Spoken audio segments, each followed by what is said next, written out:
Bonjour et bienvenue dans cette nouvelle plongée, notre exploration en profondeur du jour. Je suis ravi d'être là pour décortiquer un sujet qui nous touche à peu près tous. Salut, et oui, je suis complètement d'accord. C'est un sujet qui est à la fois passionnant et tellement frustrant. Ouais, c'est exactement le mot. Frustrant. Il y a ce moment très particulier que tout créateur, stratège ou même penseur finit par affronter. L'idée est là. Le fond existe. Le potentiel, il déborde partout. C'est ça, on en parle autour de soi, on accumule les notes. Ouais, on multiplie les angles et ça sonne incroyablement bien. C'est élégant. Mais c'est un état d'effervescence qui est très trompeur, tu vois. On empile les nuances, les intentions, et sur le papier, le projet semble avoir une ampleur fascinante. Sauf que, voilà, quand vient le moment de concrétiser la chose, de lancer le produit, de publier l'article ou de pitcher sa stratégie, rien ne mord vraiment sur le réel. Le projet reste là. À flotter. Ouais, à flotter comme une magnifique suspension au-dessus du sol, sans jamais atterrir. Pourquoi des projets pourtant brillants restent-ils parfois d'élégantes promesses sans jamais aboutir? C'est la grande question de notre exploration d'aujourd'hui, basée sur un document assez redoutable qui s'appelle Sortie du flou, la mise au point Joker. Et le diagnostic de cette paralysie n'est pas du tout celui qu'on croit habituellement. Ah non. Non, parce qu'on a tendance à penser qu'un projet bloque parce qu'il lui manque quelque chose. Un manque d'inspiration, un manque de données, un manque d'idées, quoi. Alors que notre analyse d'aujourd'hui démontre exactement l'inverse. Notre mission ici, c'est de décortiquer cette méthode Joker pour prendre cette matière intellectuelle vague, dispersée, et la transformer en une architecture extrêmement solide. Ouais, c'est tracer une ligne implacable entre une belle intention et une proposition nette. Et pour commencer, il faut regarder le vrai problème en face. Ce qui nous maintient dans cet état de suspension, c'est pas le manque, c'est le piège de l'abondance. Le piège de l'abondance. C'est-à-dire que l'abondance d'idées crée un embouteillage en fait. Exactement. On se retrouve face à un diagnostic clinique assez sévère sur cette phase de création. Cette suspension, elle vient presque toujours d'une volonté viscérale de tout garder. Absolument tout. Absolument tout. On veut montrer toute l'étendue de son expertise, toutes les fonctionnalités d'un produit, toutes les portes qu'on refuse de fermer, de peur de rater une opportunité. C'est une redéfinition brutale des termes qu'on utilise souvent pour se rassurer. Ce qu'on appelle fièrement la richesse d'un projet, sa polyvalence ou sa vision globale, ce n'est bien souvent qu'un refus d'arbitrer. C'est tout à fait ça. Un masque élégant pour cacher une difficulté profonde à poser un centre, à assumer une colonne vertébrale. Pour rendre ça palpable, moi j'aime bien l'analogie de la valise. Imaginons quelqu'un qui fait sa valise pour une destination complètement inconnue. Oh là là, la fameuse valise.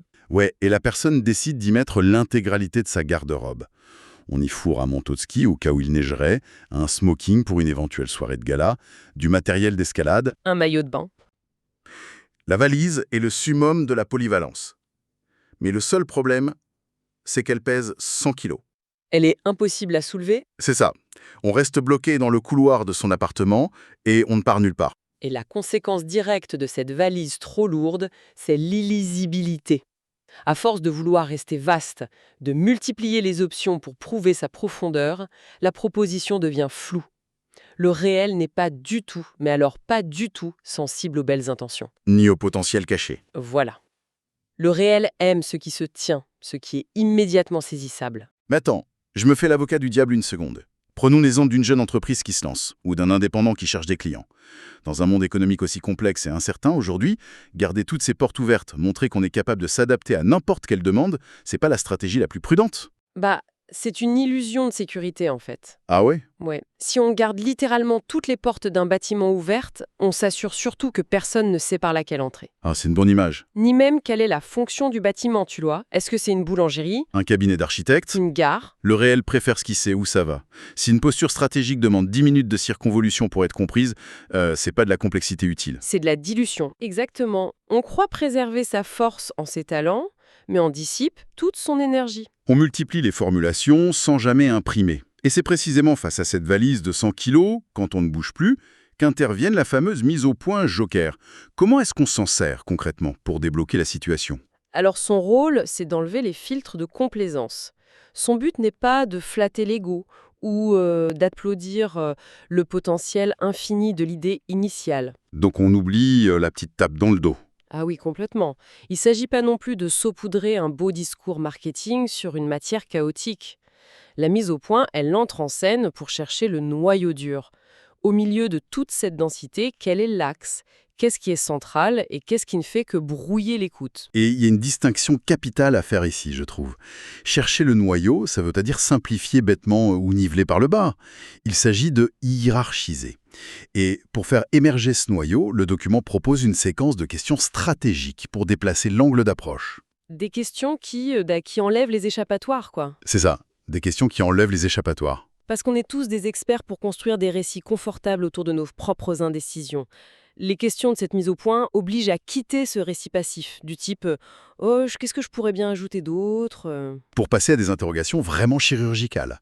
La liste donne des choses comme quel problème listes-tu fondamentalement mieux que les autres? Quel nœud sais-tu défaire? Quelle transformation produis-tu concrètement? Pourquoi cette forme? Pourquoi ce ton? Pourquoi maintenant? Chaque question vient resserrer l'étau. Mais il y en a une en particulier qui agit comme une véritable provocation intellectuelle. Elle demande, de façon très frontale, qu'est-ce que tu racontes pour éviter de choisir? Aïe. Ouais, c'est une question d'une franchise presque déstabilisante. Comment est-ce qu'une approche aussi agressive permet de débloquer le processus créatif ou stratégique?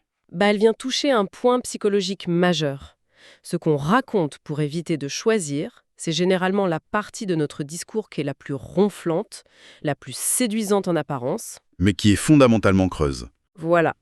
Si on prend un cas très concret, imaginons un consultant indépendant qui bloque sur la définition de son offre. Quand on lui demande ce qu'il fait, il répond quelque chose comme « J'accompagne les organisations dans une transformation globale et synergique à 360 degrés pour libérer leur potentiel. » Oh mon Dieu, c'est le discours typique.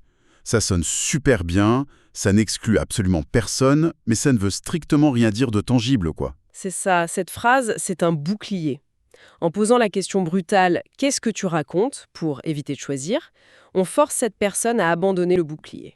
Ah, chouette. On l'oblige à admettre « En réalité, j'aide les entreprises de logistique à diviser par 2 leur délai de livraison. » Ah oui, la différence est vertigineuse. Tant qu'on évite de choisir, on propose un nuage de possibilités. Dès qu'on répond honnêtement à cette question, on assume une trajectoire claire. On sépare ce qui impressionne vaguement de ce qui mérite d'être mis en plein cadre. En plein cadre. Voilà le pivot. Une fois qu'on a subi cet interrogatoire sans pitié, qu'on a extrait ce fameux noyau, il faut construire la structure autour. Il faut imposer un cadre. Et c'est un mot qui a tendance à terrifier quiconque chérisse sa liberté intellectuelle ou créative, tu vois, le fameux cadre. Ah oui, c'est l'un des plus grands paradoxes du processus. Il y a cette erreur extrêmement répandue qui consiste à croire qu'un cadre enferme, qu'il appauvrit la pensée. Qu'on va perdre la magie. C'est ça, qu'il force le projet dans une case réductrice. On a tellement peur de perdre la richesse initiale. C'est-à-dire que la mécanique profonde d'un bon cadre, c'est tout l'inverse. Il ne coupe pas la profondeur, il lui offre un passage direct. Il concentre et il intensifie. Moi, je vois ça comme la lumière du soleil un après-midi d'été. C'est-à-dire ? La lumière est vaste, elle éclaire tout, elle chauffe doucement une très grande surface. C'est très agréable, c'est cette fameuse polyvalence dont on parlait. Mais si on intercale une loupe, Ah, d'accord. c'est-à-dire un cadre rigide et précis, et qu'on concentre cette même quantité de lumière sur un point minuscule, ça déclenche un feu. L'énergie n'a pas changé d'un iota, c'est son orientation qui vient de créer un impact massif. C'est une super image. Et si on pousse cette idée de la loupe un peu plus loin dans la pratique ? Le cadrage devient un formidable effet de levier. Avec un cadre juste, on a la capacité de dire moins tout en marquant davantage les esprits. T'aurais un exemple de ça? Oui, prenons l'exemple de quelqu'un qui rédigerait un essai ou un livre. Si le cadre, c'est de raconter toute l'histoire de l'économie moderne, la lumière est tellement dispersée que le propos devient tiède. Ouais, c'est trop vaste. Mais si le cadre se resserre sur comment l'invention du conteneur maritime a bouleversé l'économie mondiale, soudainement la lumière brûle. Chaque mot commence à porter, parce qu'il sert un axe ultra précis. C'est à ce moment-là que l'accumulation devient une véritable architecture. Il y a un cœur, une entrée claire, une logique interne, une tension palpable. Tout à fait. Mais il y a quand même une question qui persiste. En imposant ce cadre strict, en nettoyant toutes les branches secondaires, est-ce qu'on ne risque pas de tuer la complexité qui faisait le charme de l'idée au départ? C'est une crainte supernaturelle, mais la méthode Joker n'étant pas le feu de la matière initiale. La complexité est entièrement préservée, sauf qu'elle est désormais organisée. Organisé, ok. En retirant une surcharge ou en déplaçant une emphase, on fait apparaître une forme tenue. C'est absolument pas une forme pauvre ou simpliste. C'est simplement une proposition qui n'a plus besoin de s'étaler dans tous les sens pour prouver qu'elle est riche, quoi. Elle ne tremble plus derrière une multitude d'options ouvertes. L'architecture est solide. Voilà. Donc on a notre idée sous la loupe, le superflu est éliminé, le cadre est posé, l'architecture est solide et la valeur est localisée. On sait enfin où elle vit, cette idée. Non, ça sert à rien.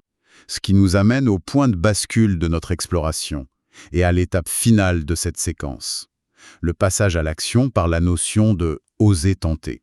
Et attention, il ne s'agit pas du tout d'une de ces petites citations motivantes qu'on affiche sur un fond de paysage montagnard. Ah non, le petit poster Believe in Yourself avec un aigle. C'est ça, on est loin de là. Oser tenter, dans la mécanique qu'on analyse, c'est une bascule structurelle. C'est l'acte de formuler sa proposition de manière assez nette pour enfin aller à la rencontre du réel. Confronter le monde extérieur. Exactement. Ce n'est pas lancer vaguement un concept dans le monde en espérant qu'un miracle narratif ou que la bonne volonté du public fasse le travail de décryptage à notre place. C'est la fin du flou, quoi. C'est affirmer une prise ferme. Et la dynamique de l'engagement du public, que ce soit des clients ou des lecteurs, elle obéit à une règle très simple. Les gens ne s'engagent pas juste avec ce qu'ils trouvent intellectuellement intéressant, ils s'engagent avec ce qu'ils comprennent. Ouais. Ils franchissent la porte quand la direction est évidente. Et si on connecte ça à la notion de risque, on renverse complètement la perception habituelle.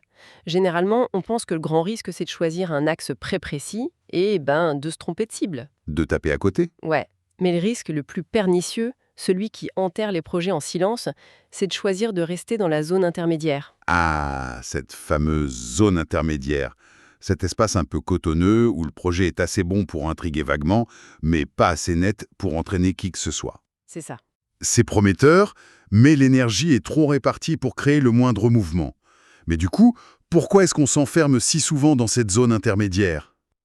Parce que l'absence de choix, c'est le refuge le plus confortable qui soit face au jugement, tu vois. Ah, bien sûr, la peur de la critique. Oui, tant qu'un projet reste dans le flou de cette zone intermédiaire, il ne peut pas vraiment être rejeté ou critiqué sur le fond puisqu'aucune position définitive n'a été prise. Un refus face à une idée floue, ça ne fait pas très mal. On se dit juste « Ah, ils n'ont pas saisi la nuance ». C'est une excuse parfaite. Alors qu'oser une direction claire, ça exige d'abandonner ce confort émotionnel.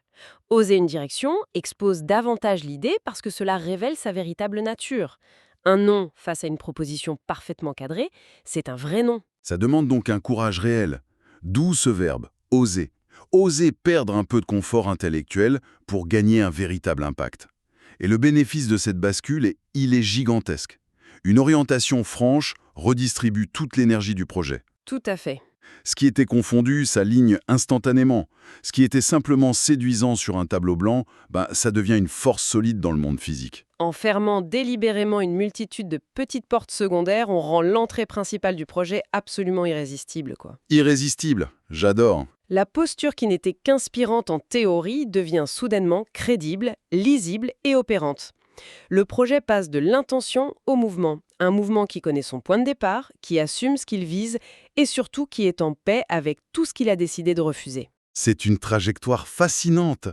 Si on résume un peu le cheminement que nous venons de faire là, nous sommes partis de ce flou initial séduisant, cette fameuse valise de 100 kilos bourrée de toutes nos bonnes idées et de nos peurs de choisir, qui nous condamnait à l'immobilité. Ouais. Nous avons traversé l'inconfort d'un interrogatoire sans concession, avec la mise au point joker, en affrontant cette question redoutable sur ce que nous racontons pour éviter de trancher, et tout ça pour construire une architecture rigoureuse, un cadre qui, loin d'enfermer, agit comme une loupe pour intensifier la lumière du projet. Ce qui permet, in fine, d'oser tenter une rencontre véritable et percutante avec le monde réel. C'est un changement de paradigme fondamental dans la manière de traiter n'importe quelle matière intellectuelle, stratégique ou créative. C'est l'art de passer de la dispersion à la ligne qui tranche. La ligne qui tranche. Et pour clore cette exploration, et prolonger la réflexion de ceux qui nous écoutent, on vient de voir de quelle manière le fait d'imposer un cadre strict permet d'intensifier et de clarifier un projet quand on a déjà une abondance d'idées. Oui. Mais il y a de quoi imaginer l'inverse.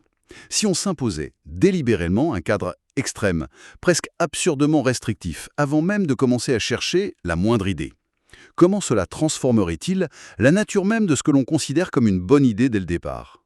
C'est une excellente question. Peut-être qu'au lieu de chercher sans cesse des méthodes pour alléger une valise devenue impossible à soulever, le vrai secret serait d'apprendre à voyager dès le tout premier jour avec rien d'autre que ce qui rentre dans nos propres poches.